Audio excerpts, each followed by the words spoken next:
Baik, bismillahirrahmanirrahim. Assalamualaikum warahmatullahi wabarakatuh. Em, Rekan-rekan semuanya, kita sudah masuk ke pertemuan keempat.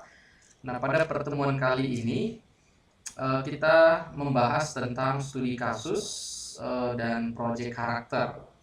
Nah, pada pertemuan ini kita nanti akan membahas mencontohkan sebuah studi kasus dan mencoba untuk menerjemahkan ke dalam data science ya. Nah, latar belakang kita coba membahas satu kasus atau contoh ya. Nah, pada latar belakang penyakit jantung merupakan salah satu penyebab kematian utama di seluruh dunia. Nah, kemudian menurut World Health Organization atau WHO, penyakit jantung iskemik ya adalah penyakit kematian nomor satu secara global. Kemudian bertanggung jawab atas 8,6 juta kematian pada tahun 2021. Nah, kemudian deteksi dini dan pengobatan penyakit jantung ini sangat penting dan meningkatkan peluang kesembuhan pasien. Nah, kemudian yang selanjutnya adalah bagaimana kita menentukan tujuan dari teknis data science ini. Nah, tujuan dari studi kasus ini adalah untuk membangun model klasifikasi penyakit jantung menggunakan data science. Nah, model ini dapat membantu dokter dalam mendiagnosis penyakit jantung dengan lebih akurat dan efisien. Nah, inilah dua hal yang menjadi objektif bisnis dan tujuan teknis di dalam sebuah data science yang akan kita bangun. Nah, kemudian berikutnya kita akan menyusun sebuah eh, penyelesaian permasalahan berbasis proyek ini dengan beberapa karakteristik ya. Pertama adalah project karakter, di mana project karakter itu eh, ada prediksi penyakit jantung menggunakan data science ya. Kemudian judul proyek yaitu sistem prediksi risiko penyakit jantung berbasis data science. Nah, kemudian tanggal mulai proyek dan tanggal akhir proyek, manajer proyek dan sponsor dari sebuah proyek. Nah, ini adalah header dari sebuah penyelesaian permasalahan berbasis kasus. Nah, tujuan proyek yaitu mengembangkan model prediksi resiko penyakit jantung yang akurat dan efisien menggunakan data science ya. Kemudian memberikan alat bantu bagi dokter dalam mendiagnosis dan mengelola pasien dengan risiko penyakit jantung yang tinggi. Meningkatkan kesadaran masyarakat tentang faktor risiko penyakit jantung dan pentingnya deteksi dini. Kemudian lingkup proyek yang akan kita bahas yaitu pengumpulan dan persiapan data pasien. Kemudian termasuk data demografi, riwayat medis, hasil pemeriksaan fisik, dan hasil tes diagnostik. Ya. Kemudian pembersihan dan preprocessing pada data untuk memastikan kualitas dan konsistensi data. Pengembangan model prediksi risiko penyakit jantung menggunakan berbagai algoritma machine learning ya. Kemudian evaluasi dan validasi model prediksi untuk memastikan akurasi dan generalisasi. Generalizability ya. Kemudian pengembangan aplikasi web atau mobile untuk memudahkan akses dan penggunaan model prediksi. Nah, kemudian sumber daya dan proyek. Sumber daya proyek ini tim data science yang terdiri dari 2 data scientist dan 1 machine learning engineer. Kemudian tim medis yang terdiri dari 2 dokter spesialis jantung dan 1 epidemiolog ya.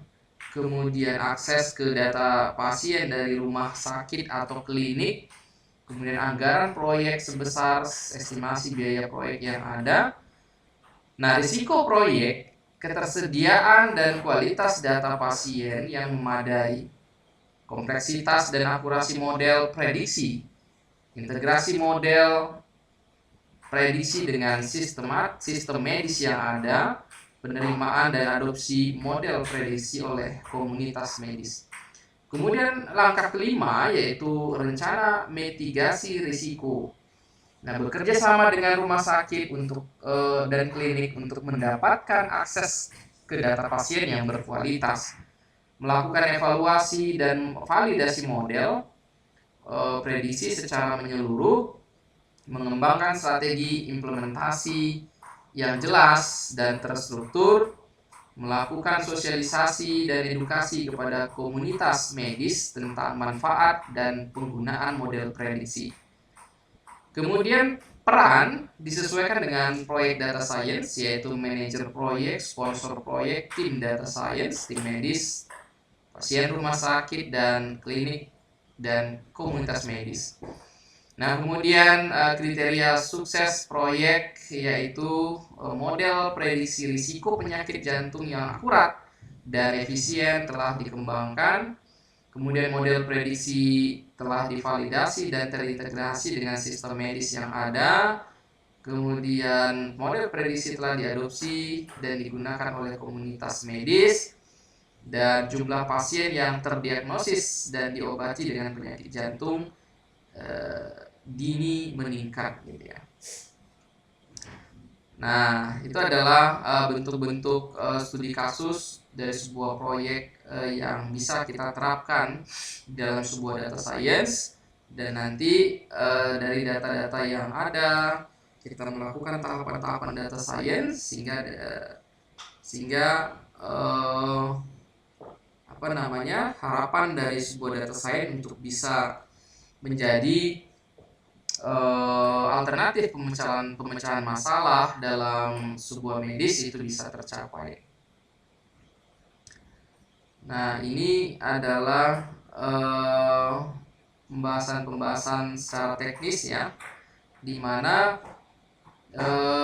dalam permasalahan medis itu ya sudah disampaikan secara general, dan ketika tadi kita membahas tentang data-data pasien, maka kita akan membahas terkait dengan sumber dan variabel data. Ya, nah apa itu data? Yaitu data adalah himpunan fakta dan statistik yang dikumpulkan untuk kepentingan sejumlah analisis. Nah, sumber data itu terbagi menjadi dua, internal dan eksternal. Nah, data internal adalah data perusahaan atau organisasi atau lembaga, sedangkan data eksternal adalah data dari perusahaan, organisasi, lembaga lain seperti penyedia data. Kemudian interpretasi yang perlu diberikan antara lain, pertama variabel data apa saja yang dibutuhkan untuk tujuan teknis, kemudian variabel data apa saja yang tersedia dari setiap sumber data. Kemudian jika terdapat variabel yang tidak ada dalam dataset, apa upaya yang perlu dilakukan? Nah, jika terdapat variabel yang tidak diperlukan dalam dataset, nah upaya apa yang perlu dilakukan? Nah, hal-hal ini berkaitan dengan pengelolaan atau pre-processing terhadap sebuah data. Nah, beberapa teknik pengambilan data. Ya, pengambilan data bisa dilakukan dengan cara yang pertama secara manual, ya. Yang kedua, pengambilan data melalui API, sebagai contoh adalah API Kaggle dan Twitter. Yang ketiga, pengambilan data melalui web scraping, dan empat, pengambilan data melalui akses langsung ke basis data relasional yang ada. Nah, kemudian mengintegrasikan data, yaitu integrasi data adalah proses menggabungkan atau mengkombinasikan dua atau lebih set data yang berasal dari sumber ke dalam satu struktur data. Tujuannya adalah mengumpulkan data dari berbagai sumber menjadi satu kesatuan yang konsisten dan mudah diakses, membuat data lebih mudah diakses dan diproses oleh berbagai alat dan platform analitik, membersihkan dan memvalidasi data untuk menghilangkan duplikasi, inkonsistensi, dan kesalahan. Kemudian menyediakan dataset yang lengkap dan siap digunakan untuk pelatihan model, pembelajaran mesin, dan kecerdasan buatan. Oke. Oke, nah pada tahap berikutnya yaitu kita membaca dan menyimpan data input ya. Nah, input adalah hal-hal ya yang studi kasus yang berisi objektif bisnis dan tujuan teknis. Kemudian data inputnya adalah data-data yang sudah kita dapatkan ya baik secara internal maupun secara eksternal. Kemudian kita melakukan aktivitas dan outputnya adalah nanti data tersimpan di dalam direktori komputer. Nah, ini tadi studi kasusnya adalah penyakit jantung ya, untuk menentukan apakah memprediksi ya bahwa apakah kita mengidap penyakit jantung ataupun tidak. Nah, di sini secara konsep sebelum kita masuk ke praktikum ya di Google Colab, tentunya di sini kita harus perlu dulu dataset ya. Nanti kalian bisa mengambil dan mendownload datasetnya di aplikasi ini pada GitHub ini.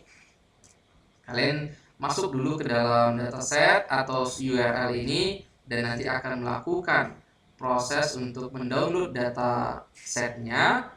Dan penampakan atau data dari dataset tersebut akan terlihat ya di dalam bentuk metrik ini atau gambar kolom ini ya, dalam bentuk diagram baris dan kolom ini, tabel inilah ya. Kita bisa lihat di situ ada data input dalam berupa age, sex ya, chest pain type, kemudian resting BP, kolesterol, fasting BS, resting ECG, mass HR, kemudian exercise angina, kemudian all peak, ST slope, dan heart disease. Nah, ini adalah data-data yang ada di dalam dataset kita. Nah, ini terdiri dari akan banyak data di sini, tapi pada saat ini terlihat ada semacam beberapa data saja yang terlampir gitu ya. Nah, kemudian ada beberapa langkah ya dalam proses data science kita pada pertemuan ini. Yang pertama adalah pengambilan data secara manual. Kita bisa mengambil data yang terlihat di atau URL yang ada di materi ini. Ya, kalian tinggal pergi saja ke data tersebut dan nanti akan mendownload, unduh filenya, dan mengcopy data ke dalam komputer yang digunakan. Nah, ini adalah tahapan membaca data dari direktori komputer dan seterusnya.